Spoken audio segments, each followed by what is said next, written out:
తాకట్లో ఉన్న మీ బంగారాన్ని విడిపించి ఆ రోజు ఆన్లైన్ రేటుకి కొంటాం. Sharma gold company. నమస్తే, వెల్కమ్ టు సుమన్ టీవీ. నేను గిరిజ. ఇవాళ మనతో పాటు ప్రముఖ జ్యోతిష్య వాస్తు పండితులు, జ్యోతిష్య శిక్షణ నిపుణులు, లలితాదేవి ఉపాసకులు బ్రహ్మశ్రీ నానాజీ పట్నాయక్ గురువు గారు ఉన్నారు. వారితో మాట్లాడేద్దాం. గురుగారు నమస్కారం. శ్రీమాత్రే నమః. గురుగారు, మీరు చాలా మందికి కూడా వాళ్ళకున్న సమస్యల్లో పరిహారంగా అపరాజిత స్తోత్రాన్ని చెప్తూ ఉంటారు కదా గురుగారు. మరి అసలు ఈ అపరాజిత స్తోత్రం వల్ల ఉపయోగాలు ఏంటి? ఒకవేళ పఠించాల్సిన పరిస్థితులు ఏర్పడ్డప్పుడు ఏ విధంగా పఠించాలి? ఏమైనా నియమాలు ఉంటాయా గురుగారు? సింపుల్ అమ్మ. అపరాజిత అనేటువంటి అమ్మవారు ఏదైతే ఉందో, మీకు ఉన్నటువంటి ఏదైతే అపజయం జరుగుతున్నటువంటిది పోగొట్టి జయాన్ని ఇచ్చేది అపరాజిత. పరాజయం పాలవ్వాల్సిన వారు జయాన్ని పొందుతారు. అయితే అమ్మవారి ఆరాధన ఎప్పుడైనా సరే మీరు చేసేటప్పుడు ఒక విషయం గుర్తుపెట్టుకోవాలి. శక్తి స్వరూపిణి అమ్మవారు. మీరు ఒక పని సక్సెస్ అవ్వాలనుకోండి అమ్మ, సక్సెస్ అవ్వడానికి కొన్ని కారణాలు ఉంటాయి. అంటే ఒక చిన్న ఎగ్జాంపుల్ చెప్తాను. ఒక వ్యక్తి ఒక షాపే పెట్టుకున్నాడు అనుకోండి. ఆ షాపు ఎక్కడ పెడుతున్నాడు? ఏదో సందులోపల పెడుతున్నాడా, మెయిన్ రోడ్ మీద పెడుతున్నాడా, రెంట్ ఎక్కువ పెట్టి పెడుతున్నాడా, తక్కువ రెంట్ ఉందా, ఆ ఏరియాలో ఆ షాప్ పెట్టడం వల్ల అసలు నడుస్తుందా నడవదా? మీరు వెళ్ళి జమ్మూ కాశ్మీర్లో వెళ్ళి ఐస్ క్రీమ్లు అమ్ముతారంటే ఎట్లా, పంజాబ్కి వెళ్ళి హెయిర్ కట్ షాప్ పెట్టుకుంటారంటే ఎట్లా? అక్కడ కూడా కటింగ్ షాప్ చేసుకోడు కదా, మీరు ఎక్కడ పెట్టి పెడతానంటే ఎట్లా?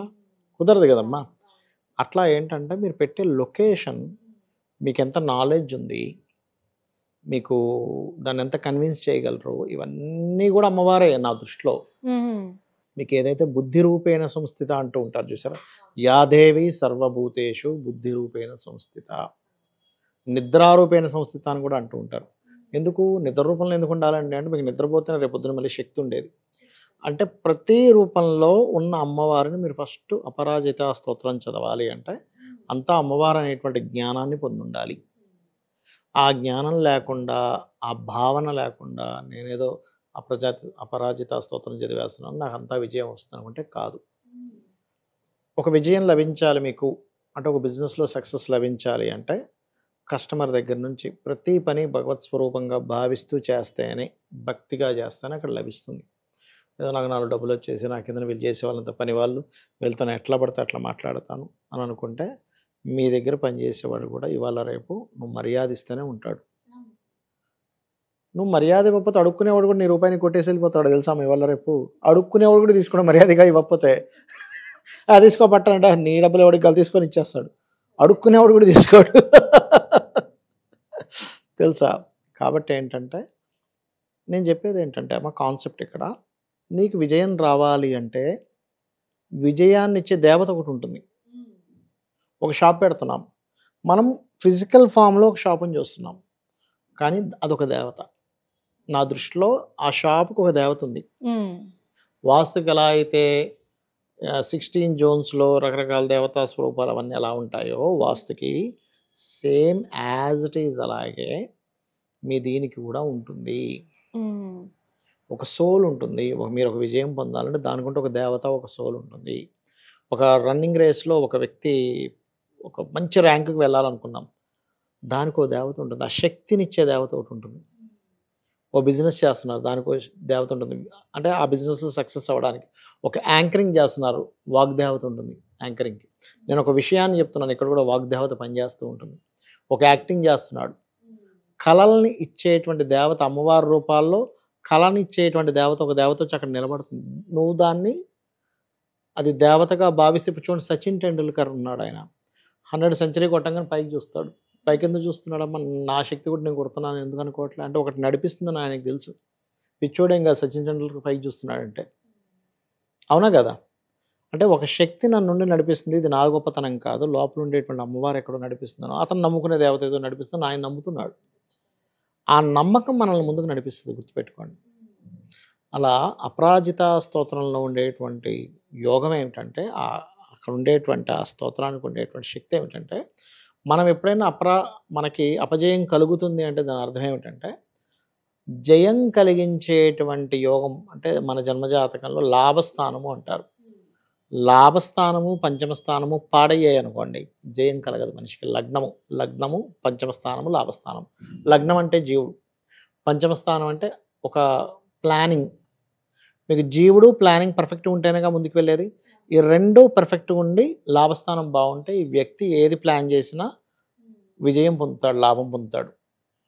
ఈ రెండు పాడైతే, లాభం కూడా పాడైతే ఈ జాతకుడు అంటే ఈ వ్యక్తి ఎవరైనా అమ్మాయి కావచ్చు అబ్బాయి కావచ్చు ఏది ప్లాన్ చేసినా అది జీరో అయిపోతూ ఉంటుంది, రాదు. ఇది ఎందుకు ఇలా అవుతుంది? ఏ కర్మ చేయడం వల్ల అవుతుందంటే పూర్వజన్మల్లో నీ చుట్టూ ఉన్న వాళ్ళు, లేకపోతే నీ స్నేహితులో, లేకపోతే నీ బంధువర్గమో, నీ అన్నో తమ్ముడో ఏదో స్టార్ట్ చేస్తాను వాడిని డిస్కరేజ్ చేయడమో, వాడిది ఎలా పోగొట్టాలో అని ప్రయత్నం చేయడమో చేసావు. ఇప్పుడు ఇవాళ రేపు మనం కూడా చూస్తుంటాం సొసైటీలో. ఇప్పుడు పక్కింటోడిది ఏదో లేకపోతే పక్క షాపోడిది ఏదో పెరుగుతుందని కానీ వీడిదో ప్లాన్ చేసి వాడు తగ్గించే పని చేస్తూ ఉంటాడు. ఈ కర్మ వీడికి ఈ జన్మలో వెంటాడుతూ ఉంటుంది. అందుకని ఏమి ప్లాన్ చేస్తున్నా పోదు. అపరాజిత స్తోత్రం చదివినప్పుడు ఫస్ట్ వీడికి జ్ఞానం కలుగుతుంది. అరే ఎక్కడో నేను ఏదో చేశాను, అందుకే నేను ఇంత కష్టపడవలసి వస్తుంది చిన్న విషయం కోసం కూడా. ఐఏఎస్ ఎగ్జామ్ రాస్తున్నాం, ఐపీఎస్ గ్రూప్స్ రాస్తున్నాం, ఎన్నిసార్లు చేసినా ఎందుకు ఫెయిల్ అవుతున్నాం అంటే నేను అనేది ఏంటంటే కేవలం పూర్తి చేయడం కాదు, నువ్వు ఒక కోర్సుకి వెళ్తున్నావు, ఆ చెప్పేటువంటి సార్ ఎవరైతే ఉన్నారో, మాస్టర్ ఎవరైతే వాళ్ళని దేవతా స్వరూపంగా చూడు, సరస్వతి స్వరూపంగా చూడు. అక్కడ నువ్వు శ్రద్ధ కావాలి. అక్కడ నువ్వు పుస్తకం తీసి చదువుతున్నావు, దాన్ని సరస్వతి స్వరూపంగా చూడు. లేదా ఒక బిజినెస్లో సక్సెస్ అవ్వట్లేదు, ఆ బిజినెస్ సక్సెస్ అయిన వాళ్ళని చదువు, అదే సరస్వతి, అదే దేవుడు. నా దృష్టిలో ఏంటంటే కేవలం పటంలో ఉండే వ్యక్తి కాదు దేవుడు. అక్కడ ఒక రూపాన్ని మనం ఏర్పరచుకున్నాం, కానీ ఒరిజినల్గా దాని ఫామ్ ఇక్కడ ఉంది. దాని మాస్టర్స్, దానికి సంబంధించిన పుస్తకం రాసినవాడు, దానికి సంబంధించిన మెలకువలు తెలిసినటువంటి ఒక ఆల్రెడీ ఆ బిజినెస్లో బాగా ఆరితేరిన ఒక వ్యక్తి, ఆ బిజినెస్ గురించి రీసెర్చ్ చేసిన వ్యక్తి, వీళ్ళందరూ కూడా భగవంతులే నా దృష్టిలో. వీళ్ళందరినీ నువ్వు భగవత్ స్వరూపంగా భావించి వాళ్ళ దగ్గర నుంచి నువ్వు అవుట్పుట్ ఎప్పుడైతే తెచ్చుకుంటావో నీ సక్సెస్కి ఆటోమేటిక్గా సక్సెస్ వస్తుంది.